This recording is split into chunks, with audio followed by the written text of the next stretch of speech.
Welcome to this, our key session on payroll auditing and the weird and wonderful things that we've found when we are out and about taking a look at people's payroll systems and setups. Some of the anecdotes have come from across the Keystone team. And some of the information and the insights we're using today. I hasten to add, not all of the anecdotes come from our client base. Nobody will be identified. And we're not naming and shaming at any point. We're just using lessons learned across 20 odd years of experience in the sector from our own client base, but also wider things that we've seen when we've been looking at payroll. Let's get the introductions out of the way. My colleague Nick is on the call today to give me a bit of technical help and assistance. Whilst he's probably not going to chip in today, you might hear from him if I do or say something stupid. So other members of the Keystone team occasionally join these and drop in. If you've been on one of our key sessions before, you'll know we run them in a fairly informal manner. So Keystone, we work up and down the country, offering everything from capacity reviews, internal scrutiny, finance support, consultancy, growth, HR services, due diligence, conversion support. And we work everywhere, I think, from sort of Whitby, Middlesbrough down to Ashford in Kent, out as far as Exeter. We've been over to Norfolk previously. If you need help, give us a call. If at the end of this session we've impressed you and you think we can help you, then do get in touch with us. So today, what are we looking at? We're going to have a look at what we as auditors, as internal scrutineers, are looking for when we come and check your payroll systems. We'll give you some hints and tips on avoiding problems with things like timesheets, issues that we see around temporary contracts and allowances. We'll have a think about management override as well, that thing we're always looking for when we're engaged in internal scrutiny. Point 4, lots and lots of examples. That's probably why you've joined today with that title, The Weird and Wonderful Things That We've Found. And boy, have we seen some. So if you've not been on one of our key sessions before, we do encourage you to interrupt, to be interactive. We never get so many people on the call that we can't manage those conversations. So please do use the chat function so we can discuss as a group. I'll need to rely on my colleague Nick to prompt me if there are things in the chat, because I'm sort of watching the screen and working out what I'm saying next. Feel free to speak up. You should be able to unmute and interrupt. If we launch any polls, I've not got any planned at the moment, but we might throw some up during a session. Please do participate. They help build a sense of community on these calls and help us to steer if we're asking you what we need to cover. And you should receive a link for feedback at the end of the session. So please, we'd love to hear your thoughts so we can continue to improve. And if you've got any sessions, we prioritise suggestions from our existing clients when we're doing these key sessions. So if you really want influence, buy our services. But equally, welcome if you're not one of our clients yet. You're very welcome on the call. And we'll also happily take suggestions from you for content that we could cover in future. So here we go. No one told us it was going to be this way. And today is going to have, apologies for that, a little bit of a Friends theme today. So we are going to start the one where the CEO didn't get paid. There we are. All of our anecdotes today will be in the style of episodes of Friends. If you've got the box set or you're an avid fan like I am, you'll know it's always the one where. So the one where the CEO didn't get paid. This is one where the CEO hadn't actually provided their documentation and therefore couldn't be paid. Very irate, most influential possibly person in the organisation, not happy, demanding additional payments. And then the calculation for the CEO payment, which was done in a hurry by a very stressed out HR administrator, was calculated incorrectly, resulting in an overpayment. Now, of course, things like this are complicated because, as you guys will know, if you run payroll, contributions towards teachers' pensions are based on a percentage of that month's salary payments, not the annual amount. So if you get the calculations wrong, you end up paying the wrong amount into the pension. So this one where it was the CEO's fault. They hadn't completed their paperwork in time. We rushed through, or the client rushed through the payment, and then ended up making the wrong TPS contributions. Not always ideal. Let's have a look at another one. Oh, the one the crazy American way.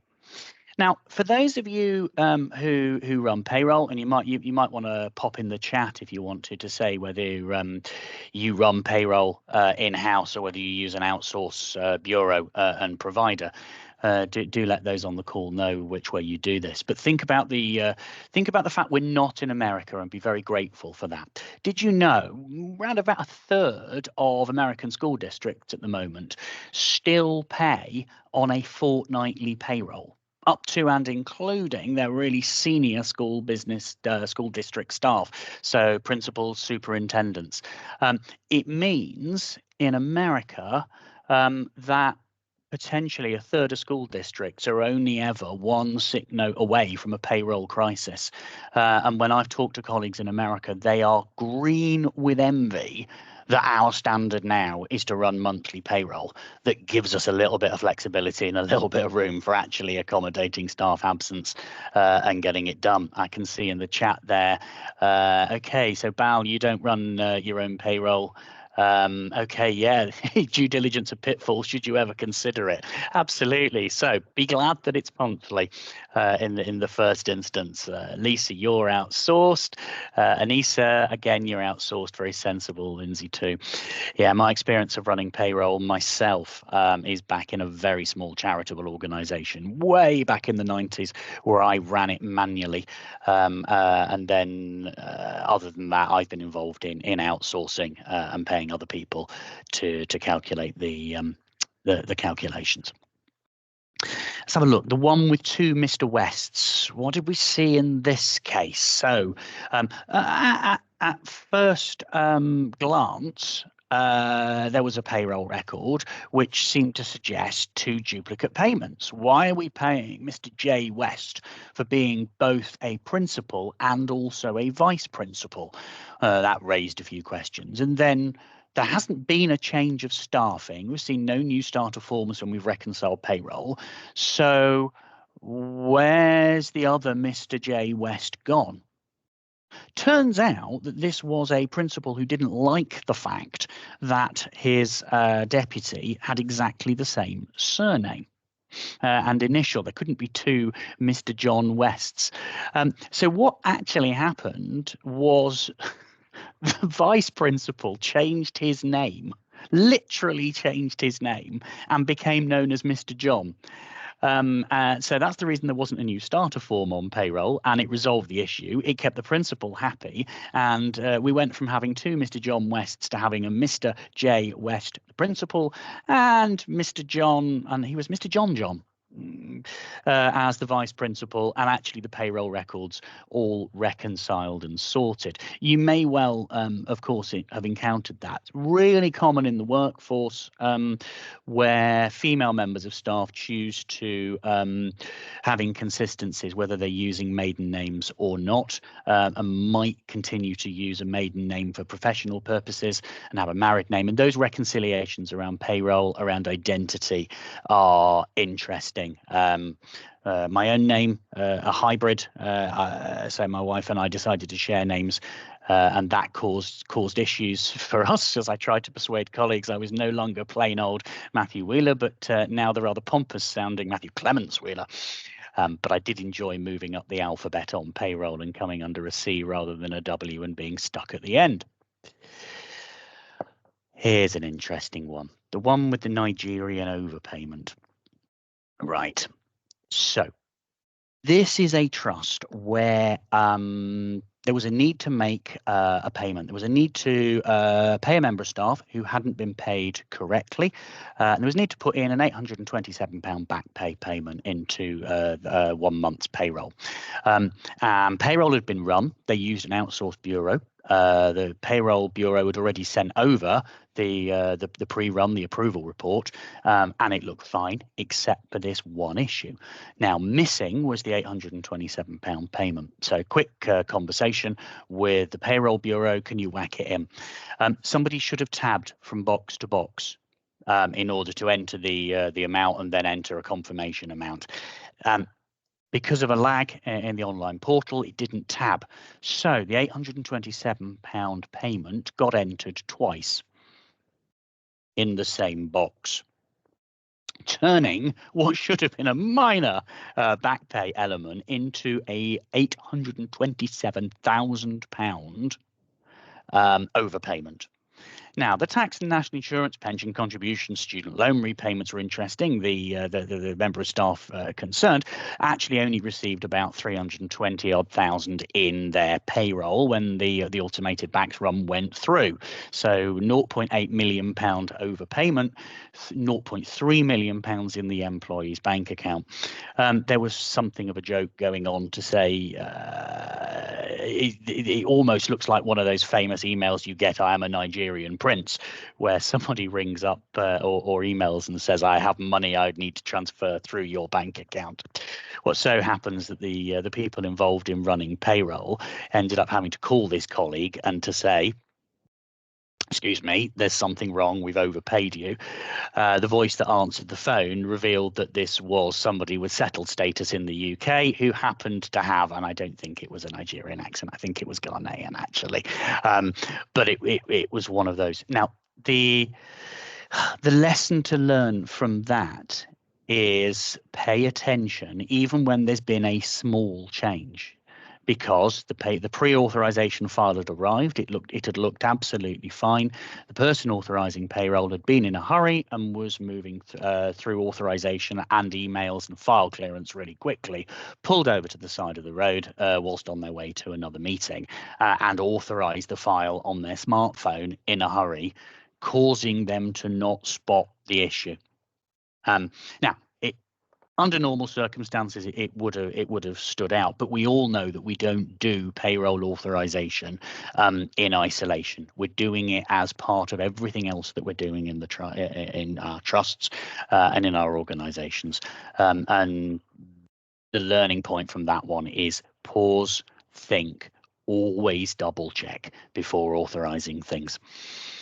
What else have we got? Oh, goodness me, we've got a nice juicy selection. Let's have a look at the spinner and see what we've got on this. Let's stop the spinner and see. We're on the one almost on my screen, the one with the long-term absence. So during a payroll audit, we have picked up a colleague who was absent. Anyone wanted to take a guess on how long they'd been absent on full pay for? And it is in years, so stick a figure in the chat bar. And let's see how long we think that they'd been absent for. 1, 2, 3. We're going to keep going 2 years, Bal. No, we need to double that and then add 1. There we are. We'll double Bal's 2 and add Anissa's 1 to get 5 years. A colleague who had been off sick had been backfilled. There was a replacement. Someone was doing their job, but they were receiving full pay for 5 years. And as the spans of control increase across Academy Trusts, because your central team don't go out to site and don't see who's there, you can have hundreds, if not thousands, of staff in MATs. Then how will the HR and the payroll admin team know that people aren't present? And everybody assumes that it's gone on for so long that somebody must have told HR about this. There's no payroll variance to look at in the file. It's not showing up as a change month by month, and it's literally only when you end up with an audit coming in that you actually then suddenly find that that's the case. Let's have a look at what else is on our spinner. There we are. Oh, we're coming back to the same place. Let's stop that. All right, I'm going to pick it randomly from there. The one with the P11Ds, we're going to go around the circle because the spinner's stopping in the same place. So we ended up with a new payroll administrator who hadn't been adequately trained and inducted, didn't really understand the principle of reimbursing expenses at cost, and tried to be helpful and made a P11D submission for every expense which had been reimbursed to everybody. And because of the way that it got mangled, it meant that everybody's expenses was treated as taxable. And people got notifications from HMRC that they'd underpaid tax. That was an interesting one to unpick. So if you've got new members of the team, make sure that they understand what they are doing and all of the elements of running payroll, reporting on expenses, and filing returns with HMRC, so that you don't inadvertently end up with that problem, because it was significant, the amount of tax which allegedly had been underpaid. It was, of course, distressful for the staff across the trust who received those notifications. It was professionally very embarrassing for both the CFO and the CEO, who had to deal with these complaints from unions. Do you not know what your team are doing? We'll go around to the orange segment next, the one where temporary was permanent. We've come across examples, and I guess if you put your hand on your heart, you've seen these too, where you've got extension after extension after extension of temporary contracts, and it happens with people who haven't been professionally grounded and trained in the implications of HR law, that people believe that all temporary contracts are temporary, even when you stack them and you've got no break in service, and you've come to the end of a term, you've come to the end of an academic year, people have been re-engaged. Eventually, people end up with permanent employment rights, and the belief that they've got temporary contracts ceases to be the case. There's an interesting one, our green one down there, the one with the consultant. We'd got an issue there where there was a blanket order on. So somebody was doing a piece of consultancy, and the finance team had a look at what was going on. They'd done their IR35 checks, and okay, we're happy that this person is self-employed, and all commitments have been raised on the system for a whole year's worth of consultancy. Then it was decided that it would be better to have this person on payroll. I think there was a review of the basis on which the IR35 assessment had been filled in. There wasn't really a right of substitution. The person was eventually issued with a trust laptop, so you'd got no right of substitution, you got no provision of IT equipment in order to do the job. So they were brought on to payroll. So they were both being paid on payroll, and also they were being paid against the existing orders that were already on the system. And not entirely certain why the individual stayed silent on the case, but effectively they were being paid as an employee and as a consultant simultaneously for the same work. Plus the fact you've also got then you've got tangible HMRC issues, because if you've brought the person onto payroll for the work that they're doing, then how can any of the consultancy payments in any way be justified? So you've got all sorts of issues there. Oh, the one where they lined up, that's a fun one. So senior executives trying to sort out a school that is in significant trouble. This is a school which is in special measures. This is a school which is now being looked after and requiring significant executive input. It is the case, due to practices within the establishment, that they don't actually know who is on payroll, believe it or not. And this happened within the West Midlands. That's as close as I'm going in terms of geography and location. I was providing advice in sitting alongside that. I was doing some things around governance and resource planning there. I wasn't doing the payroll issue, but it became apparent that we didn't know who was on payroll. We actually ended up having to declare a training day and the staff were lined up outside in the playground. Now, that sounds drastic. Why outside in the playground? Because we also became aware that there'd been a bit of a local deal where, and there was a safeguarding issue, where individuals from the local factory were being allowed to park their cars on site. And we couldn't actually identify, once the gates were closed during the day and ostensibly the site was secure and safe, we'd still got people who knew the code to the gate who could come and go in order to retrieve their cars from the car park. So the simplest solution was to declare a training day, march all of the staff out into the car park, double check their names against, we had to ask them to bring a form of ID with them because we'd got name changes as well. I alluded to that earlier, issues of maternity, sorry, not maternity, maiden names going on. People who were known as one name and then appeared on payroll as another. There's our Mr. Johns type scenario. So we had to identify, who are you? What do you do? Let's find your name on the payroll list and which is your vehicle in the car park. We then had to pay additional security in order to stand on the gate the following day so that only those vehicles to which we'd issued an official school pass could come onto the site. So, yeah, there's an absolute nightmare on that one.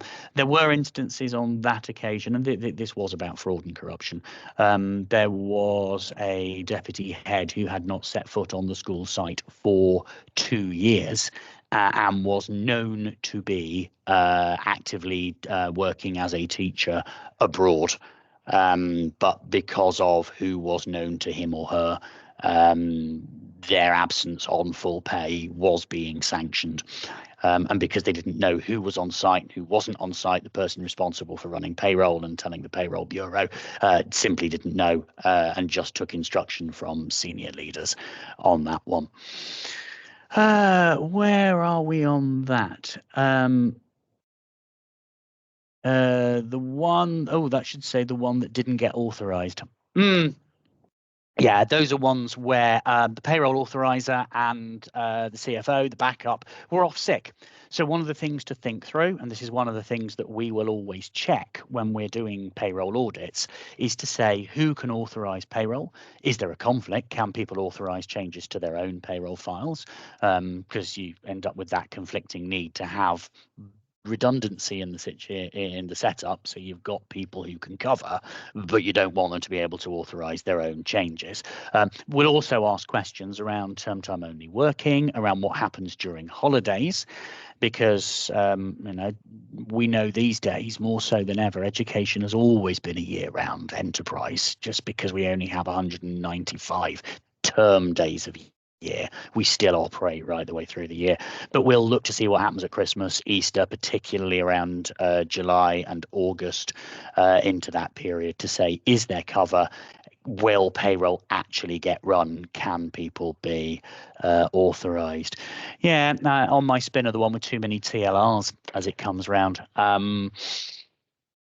You've probably come across this where you've seen issues of the structure being bastardized, of it being cobbled together because of changes. We don't want to lose that member of staff, or we don't want to cop for the cost of additional teachers. And we think we can sort of manage internally in terms of cover if somebody leaves mid-year without rejigging the timetable. So we're not actually going to recruit a full 1.0 FTE teacher to that vacancy. We'll cobble something together from surplus timetable capacity, and then we'll pay somebody a bit extra because they're in essence covering 2 roles in the staffing structure.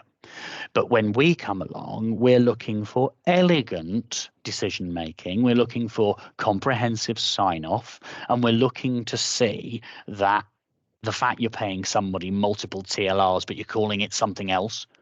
We often see this around recruitment and retention allowances, where somebody's being paid an allowance. And when we begin to say, why have they got an allowance?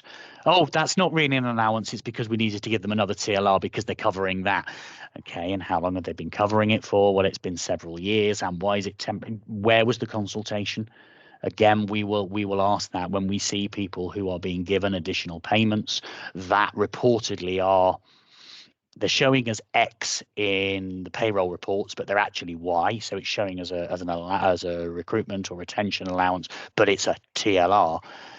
We will accept it's a TLR. We'll report that it's being paid incorrectly. Those will go in our recommendations to the audit committee. But equally, we will also put another recommendation in to say, you've changed your staffing structure. You didn't feel the need to consult on it correctly because what you're trying to do is to have your cake and eat it. You're paying an allowance in lieu of another TLR. You've fudged your TLRs and created a weird structure, and you haven't consulted on the structure either. So there will be a set of slap wrists around that. The one where they got locked out is another authorization problem. Forced password logouts. So when we're doing cyber audits, we will check that your IT teams have set up your accounts with multi-factor authentication or arrangements to make sure if too many attempts at guessing a password are entered, the account then gets locked and either needs to wait 30 minutes or has to be manually reset. The same is true for payroll bureaus. And I used to do this. I only run payroll 12 times a year if I'm authorizing it. I'd often forget what my password was. And it's that worrying moment, that slightly stressful point where you think, I've got 2 attempts left to get payroll authorized to make the run this month, and then you get it wrong again and you're down to 1, and it's gone down to the wire because it's 25 past 5. You've got a hard 5:30 cutoff, and if you don't do the amendments, the new starters are not going to get paid this month. And we have seen instances where people have got locked out of their bureaus. So again, it's an issue about who can authorize, where the backups are. I'm not a fan of keeping passwords written down anywhere, not even locked in the safe. But multi-factor authentication and a way of setting up passwords which makes it easier for you to guess it whilst still being relatively secure.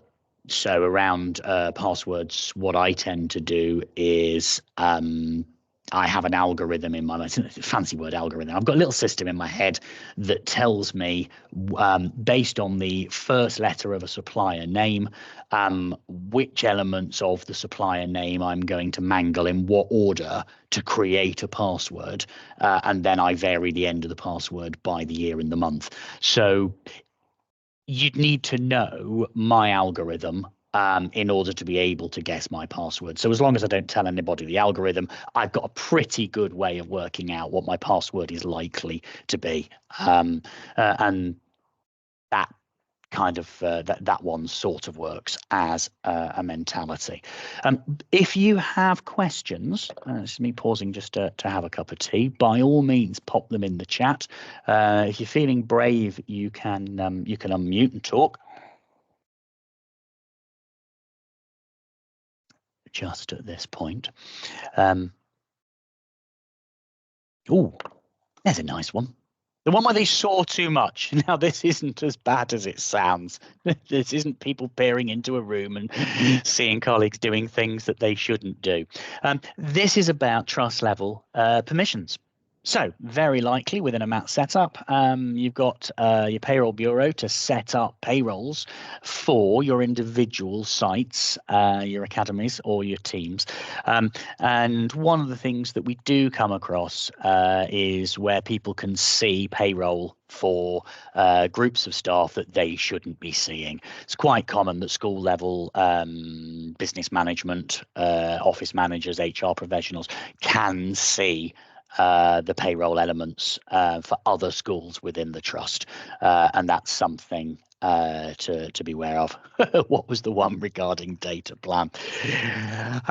Yeah, great question there. Simply data plan, enough said. I don't know. Other providers are available and other providers have had problems over the years, but recently both our own payroll here at Keystone, which runs through data plan, and a number of our clients have had problems as they have attempted to be integrated with their owners. Yeah, that doesn't surprise me. You won't be alone having regular problems there, Anissa, with data plan. I'm going to be careful because I don't want to be quoted and sued, but We've had problems as an organization. Our clients have had problems with them as a supplier. We've now got people on the call here indicating that they've got problems. Yeah, make a fuss, escalate, demand senior account manager attention from them. And Bal, you said you were on here in terms of due diligence, considering what happens about running payroll. Yeah, when it goes wrong, it goes hideously wrong. Staff payments which have been incorrectly calculated, payrolls which changes which are made, delays, overpayments, underpayments. Yeah, promises which are made around capacity. We've got somebody to sort this out, and then it isn't sorted out. Yeah, I think being very open and very transparent with your unions. So one of our pieces of advice, I guess, to the sector is, if your payroll provider or if you yourselves have got payroll wrong, reach out early to official representatives, talk to unions, and have that dialogue with them. Agree with them what's reasonable in terms of questions and updates, because when a payroll or multiple payrolls have gone wrong, you will need a considerable amount of processing and unpicking time in order to put things right. So one of the things I would suggest, if payroll has gone wrong, is that you commit to providing an update, sort of an FAQs or something, to your workforce and their representatives maybe once a day, 2 days, once a week, in terms of where you're at and what you're dealing with. Again, in terms of triage, if payroll has gone wrong, we've seen some really good, and we've helped clients put this in place, some good remedial programs where they have agreed with their trades unions on what gets rectified in what order. So first of all, we're going to focus on payments which are, or errors which are greater than X value, and those are going to be the ones that we sort out first. You have an appeals mechanism in there if in cases of particular hardship. So where you've got payroll that's out and errors that have been made to the tune of thousands of pounds for some individuals, you might well focus on those before you look at the ones to the value of £100. However, certainly with lower paid staff, certainly with staff who are going through family changes, bereavement, divorce, family leave, etc., where they might have reduced payments, even £10-50 can be significant. So you need a mechanism for bumping those to the front of the queue, rather than just assuming that your £1,000 errors are the ones you need to deal with first. Oh, we've got some more. What have we got here? Let's have a look on our spinner. Right, the one where the teacher wasn't a teacher. That's a CEO one. There you go. Because, of course, we do have an issue whereby it is at trustees' discretion as to whether the CEO counts when they've come from a teaching background. Do they meet the criteria for membership of TPS? And when we're doing a payroll audit, one of the things that we might settle on, as in part of our sampling, is to say, show me the basis of the decision on which the CEO is enrolled in TPS. Because that should be a conscious decision and it should be validated by the board in order to justify that. It is unlikely, this is Matthew's prognostication about the sector, it's unlikely that we're going to see a wholesale removal of CEOs from TPS as people start to go, hang on a minute, they haven't taught for years, they're not teaching, their deputy maybe isn't, you've got some people who hold the CFO designation whose official job title is deputy CEO. Clearly the deputy is not a teacher and is in LGPS, so actually the deputy's role looks a lot like the chief exec's role. So why is the chief exec in TPS? But it's just thinking that through. We've got a variation on people not being teachers, the one with a fake degree certificate. So as part of our audit work, we will look at the basis for people being paid. And yes, on occasion, we will want to know, is there evidence, and it should show up in the SCR, is there evidence that qualifications have been checked? Because payroll audit, someone's being paid as a teacher. Well, does anybody check they are a teacher? Just because they are employed as a teacher, just because they have a timetable and are teaching. We had one issue that we became aware of, and this is a naughty one because it comes from my maintain school days, actually. So I'm exonerating the whole Academy Trust sector. This is one where a helpful PA decided to double chase somebody's qualifications paperwork. Long story short, it transpired that whilst they had completed their PGCE and had passed it, they'd got on to the PGCE course by faking their English degree. They dropped out of their undergraduate, their bachelor's degree, and had gone on enrolled in a PGCE at another institution. So the PA's attempt to contact academic registries to verify qualifications, she was trying to be helpful. She was trying to save her teaching colleagues the job of getting hold of their own quals themselves. But it all unpicked because once she'd gone back to the original institution, it wasn't Manchester. We'll call it Manchester and Birmingham unis. So once she'd gone back to Manchester, Manchester had got suspicious and got into a dialogue about why she was checking up on quals. They then contacted the Birmingham. Again, both institutions were not involved in this, but they effectively contacted Birmingham to say, I believe that you granted a PGCE to somebody who claimed to have a degree from us. Birmingham rescinded the PGCE and said, no, you got onto the course. We are nullifying your qualification.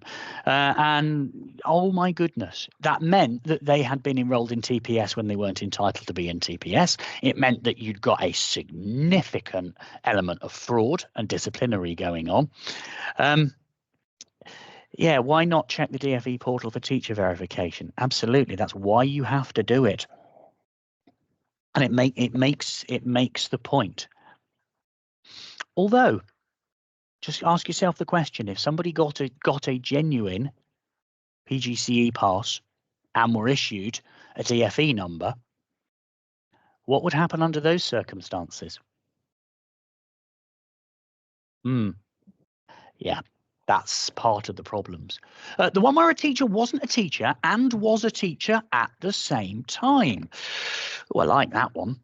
This is a bit of a lesson for us where we start to use TAs, where we start to use HLTAs as either in HLTA's case to take classes. This happened to be somebody who was employed on a TA contract. There was no provision in their contract for teaching classes, but they were competent, they were able, so they were appointed as a UQT to fill a vacancy. Whilst also retaining elements of their TA contract. So they were 1.0 FTE. They dropped down to about 0.75 FTE on their TA contract, and then were given a UQT contract, temporary contract for their hours. Now, we were happy that the UQT contract was temporary. We were happy that paperwork had been done. That was fine. But what becomes problematic is the timetable balance of that. So they'd got a timetable, they'd got some PPA time factored in. Some of the PPA time was getting shifted for additional TA work. Sometimes some of the TA work was being dropped when they were needed to cover for other colleagues in the department where they were teaching. And how the hell do you actually process sick pay against which contract and which record when you've got somebody who is picking up and putting down one job from one period to the next in the school day? Absolute nightmare. Now, so the school had got a workaround whereby all sick pay went on to the TA contract. But we weren't happy with that because clearly the timetable indicated that the member of staff had been off sick on a day when they also were timetabled for teaching hours and therefore were working as a UQT. The one with the invigilators is dead simple. That's what happens when you give busy people responsibility for payroll authorization. So the Nigerian overpayment resulted because somebody was pulled over in a lay-by authorizing a payroll file quickly. The one with the invigilators is where a load of invigilators didn't get paid. And our invigilators in the sector are some of our lowest paid staff in many cases. And they depend on that money. They know when they've done the session or the seasonal work, they are expecting it to fund whatever they are needing to pay for. And this one, they didn't get paid because their timesheets were jammed up with an assistant head who had oversight of the exam arrangements and who hadn't, in that instance, authorised invigilators' pay claims. Now, that has knock-on implications because invigilators were missing payments. It was affecting their credit records, and they were understandably miffed with the school. And then on top of that, you've got the payments for emergency pay runs, the one-off payments that are made. So the trust was incurring payments for that. You've then got people signing off payroll in a hurry because there are so many timesheets and so much to be checked, and it's so delayed that people are going on signing that,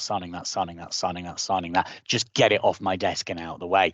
So it was very apparent that none of the checks which should have been doing and none of the sampling and reconciliation was taking place. Around the bottom of the wheel, sort of symptomatic spin, it doesn't move, but there we go, the single status one. The single status one is the problems where you begin to see extensions of contracts. Those of you who are watching what happens in my dearly beloved Birmingham is like Marmite, you love it or you hate it. I'm in the second half of that relationship at the moment. Just had enough of it. However, it applies to all trusts, all schools. If you start extending people's contracts, you run the risk of replicating the Birmingham problem on a little scale. If you have midday supervisors who you are then beginning to pay to do something else, don't just pay them on a casual timesheet for additional elements.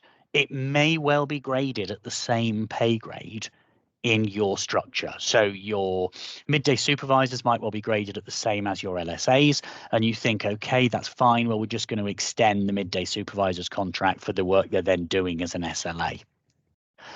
If somebody begins to file a claim for single status, and you don't know when this is going to happen, you might inadvertently be dragged into a similar scenario. So if you have people doing on a permanent or long-term temporary basis different roles, don't pay by extension of hours. Give them a second contract because you will then protect yourself. They will have a job description and a contract for job one, job description and a contract for job two. If job one gets upgraded under single status as a back pay claim or a problem, job two won't be dragged into that because it was a separate contract. You put some Chinese walls in place between jobs, which works quite nicely. Right. Oh, I'm going head on the one where they didn't use protection. Slightly cheeky title there. I do apologize for that. And that's one of the things we see. We see people, when we look at payroll variation reports, we see you doing what you can do in HR, which is getting away with anything you want to until somebody challenges it. And that's not, to be honest, always wrong. It can suit both the employee and the employer for people to give up roles. But when we see TLR payments stopping and somebody still on payroll, we will begin to ask the question and say, why? What's caused that? Oh, well, they stepped down from that role. Okay, well, I want to see, so we might sample it and we'll call the file and say, show me their resignation from that role, at which point we tug on the thread, the carpet begins to unravel, and somebody said, well, it wasn't them. We told them that we were thinking about the role stopping, and they said they didn't like it and they were happy to give it up. And you hear where I'm going with that, because by entering into those kinds of conversations, you are in effect taking a role out of your staffing structure. And if you have adopted SPTCD, then we are expecting to see the 3 years worth of protection that would sit there. Salary protection, of course, for NJC staff is far less, but there are still elements built in. to the national agreements. And again, we would still expect to see people enjoying the benefits of protection. Our job is to warn your audit committees of where there are liabilities and where there are issues if your procedures are non-compliant. So of course we're going to raise that. The one with the really old claim, for those of you who don't know, the sort of ACAS rule of thumb that's used by HR professionals is claims older than 3 months. If there is a policy that they won't be admitted, claims older than 3 months can be discounted. Unless there's a reason such as maternity or long-term sickness that the employee reasonably couldn't submit the claim. But we do see very old claims, and whilst they're not material, they affect prior years, and they shouldn't, in theory, need a prior year adjustment in accounts unless they're absolutely massive. Fortunately, we've never seen anything like that. But it's about the ability to verify stuff. You see, if somebody's submitting an invigilator's timesheet that's 18 months old, can people genuinely remember if they were in all the exams and the sessions that they said they were in? If somebody's saying, well, I didn't sign out that day because, or I did sign out, but then somebody called me just after I'd signed out to say, we're short an invigilator in the maths exam, can you stay on? And because the exam was about to start, and there was a queue of students signing out on the portal in reception, I just walked back round and went back to the exam hall. Well, 18 months on, how does anybody remember whether that was the case or not? So if you don't have a policy that says all timesheets and claims must be submitted within 3 months, then we strongly suggest that you do one. The one where he turned up out of the blue, yeah, this is the issue where if you have somebody who has gone on to zero pay because they were ill, and you know from various conversations they've left the country, they are still on payroll. So somebody who turned up, having been away for years, they'd been replaced. There was a permanent employee who had replaced them. They returned to the UK. They were now in better health, and they thought, well, I've still got a job. I'm going to turn up. Turned up to work. You have to take them through your disciplinary processes. And that also means if you are dismissing them, then you have to give them notice, and that includes paid notice. So if you have anybody on your payroll who has gone on to zero pay and you have not commenced the process to clean them down, we'll find it if we come and have a look.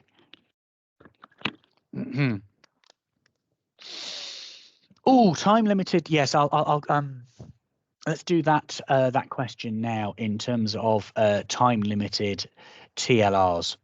So the time limited TLR should, in theory, be identified for a discrete period of time at which it is set up.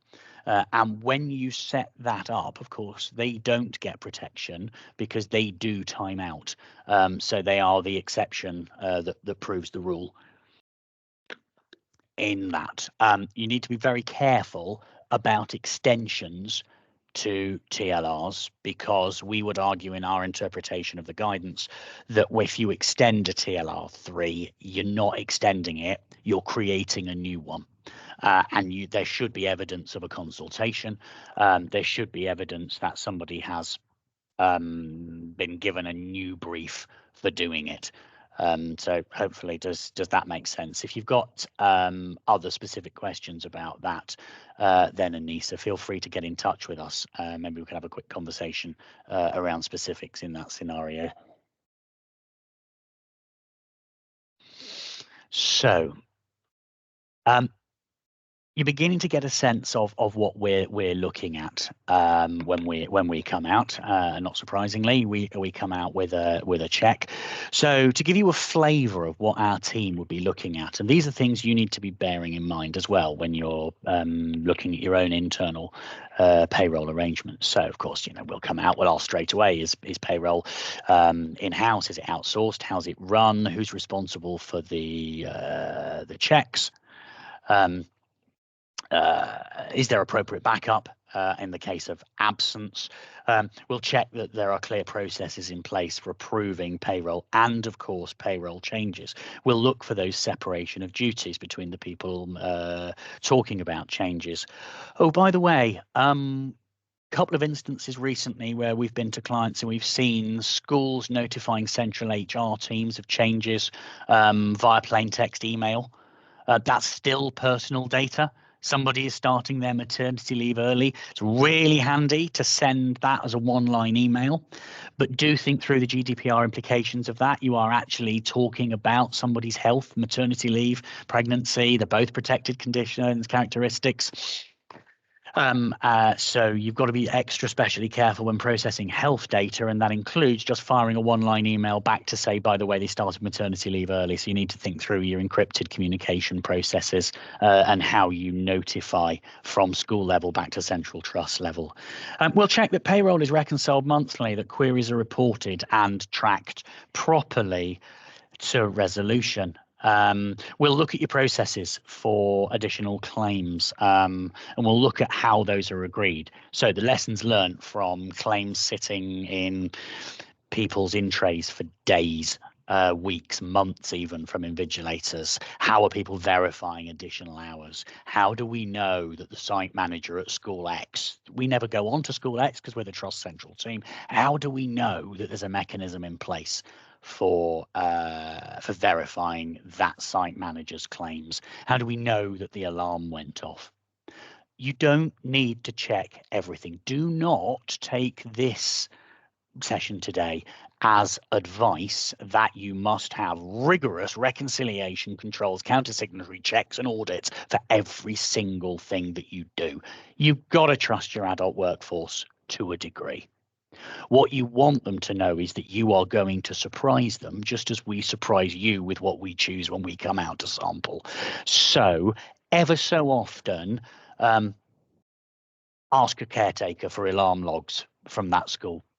You only need to do it once or twice in order to signal we're serious about validating and creating the risk of being checked up on. And that reduces the likelihood of people thinking I can get away with whatever I'm doing scot-free. We'll check there are processes for monitoring staff on casual contracts who've done no work but are accruing annual leave. That is an issue, the whole zero payment, the 0 hours contracts issue, because you can end up with a liability there. You've got somebody who is entitled to leave because they're on a contract of employment. If you have examples of that, then again, get in touch with us. We'll have an initial chat with you about how we might help, but my colleague Pip and our HR team here could be engaged to give you advice and do a specific piece of work with you around that. We'll go back to a staff list to double check payroll. We'll reconcile. Now, your staff lists, not necessarily up to date. And why do we as auditors not work from your staff list? Because they're operational. So you might remove the name of somebody who's on maternity leave at school level. They're not here. They've been replaced by Mrs. So-and-so. So what we tend to do is we'll go back to the SCR as a staff list. Because that's likely to at least tell us, should do, unless there are problems, that will tell us who we should see on payroll. When we do the rec, we want to see that all of the names on the SCR appear on the payroll. So everyone who should be paid is paid, clearly not the governors. But we also want to check that nobody on the payroll is absent from the SCR, because that gives us that double check. We're looking for phantom staff. Again, people, and we're looking for people who are known by different names when we come in to have a look. What else are we looking for? You'll pick your pay rates. So we'll pick pay rates for the last period. We might take sort of MPS 6, UPS 3, TLR 1A, according to your policy, and we will double check. And yes, we will do that annoying check to see that your policy has been updated with this year's pay rates, because the only rationale for you having this year's pay rates is this year's policy. And if you've incremented them, but you haven't had the right board meeting yet to approve the policy, then we will say pay control needs improving. Of course, what you can do is put a line in your pay policy which says, because we follow pay and conditions, the appropriate relevant percentage in uplift will be applied to our rates. And then, of course, you've got a blanket permission in order for those to be applied, and we can work from your policy and go, yeah, we can see where that's been done and where it's behaving itself. What else are we looking at from our checklist when we go in? We're checking that the net pay on payroll on the summary report reconciles back to the bank, back to the finance system. We're checking deductions. We're checking around salary sacrifice. And we're checking that everything reconciles back to your finance system. We will use things like variation reports. We're looking to see difference between the most recent period and the period prior to that. That will be where we go to effectively to identify where there are changes, and we'll then go through the files and have a look in order to check that there is documentary evidence. We're coming up on the hour, so if you do have questions, now is your last chance effectively to drop them in the chat bar. We'll look to make sure that the sample of pensions are correct. So again, we'll run those calculations, that big overpayment we talked about at the start. We'll look to make sure that they've been correctly calculated on that month's pay, and we'll look to make sure. Of course, we'll also look to make sure that you aren't tardy in paying people because of the issue of back pay.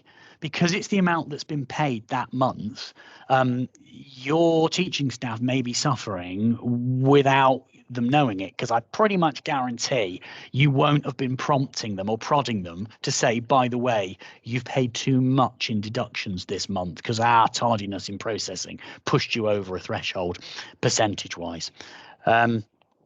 We'll have a look at your NI deductions, etc., to make sure that those are working. Yeah, and that kind of takes us to where we're at. So timesheet fraud, prompt authorization, spot checks, temporary contracts and allowances. Don't budget without putting documentation in the file so that we can understand exactly what the rationale for the changes are. Communication. You have to assume that the people involved in doing the deals, in doing the payroll changes, are going to move on, because Sod's law says when we call the file, the person who made the decision isn't available and there isn't an elegant audit trail for it. So it needs to be documented and communicated properly. Management override happens so often when the ends justifies the means. That's when we compromise the salary structures. That's when we put in place some of the issues that we've got, that we've talked about. Because in essence, we're not interested in admin. We're interested in putting highly qualified support and teachers in behind their desks, in front of counters, in their classrooms, in their offices, to make sure that kids can be taught elegantly. And so the ends justifies the means in order to get the member of staff into the right place, in order to do the deal. We're going to pay them X because they took on Y, but it doesn't reconcile back to the pay policy. Disgruntled employees. Those are the ones who get underpaid, who get overpaid. They're the ones where the problem comes from. They are entitled to be annoyed. No matter how irritating it is to deal with someone who is fed up with, you've made one error on a payroll with hundreds, if not thousands of elements in it. They only come to work because they are paid to be there, and they are entitled to have it done correctly. So if you find yourself being defensive, if you find yourself up against it, my recommendation is apologize, smile. It's not you that they dislike, nor should you dislike them. So also disgruntled employees are the ones that pull on the threads. They're the ones that go, why didn't I get protection for that? They're the ones who say, I should have been clear, I should have been paid for this. They're the ones who say, I don't think I was paid the same amount for my role as I should have been. And you don't know where or when a gruntled employee becomes a disgruntled employee. I'm mashing the English language there. And so that's why we need elegant payroll, properly reconciled, and it needs to adhere to all of your policies. That brings us at the hour to the end of where we are, and my apologies. But you've been listening to the one with Matthew Clements-Wheeler. I do apologise for that joke. I just happened to have found the Friends font and I like the slide. So thank you very much for listening. Don't be scared, Bal, of in-house payroll. It is a series of transactions against a structure. It's the most codified thing that we can possibly do because the procurement decision's already been made. We are paying staff member X or Y pounds a month in order to do job Z. And as long as we follow that principle, then it's absolutely fine. Everything else is just administration. Thank you for your questions and comments along the way. Do get in touch if you can help us. Those of you who are watching this back on video, then if you like this video, please remember that you can click on our channel to like our other materials. Those of you who are watching live, of course, go to our website, check out details of our other key sessions, watch out for details of forthcoming conferences and other materials. It's great to have you on the call, and hope to see you on the next one. Have a fabulous Thursday, people. Take care.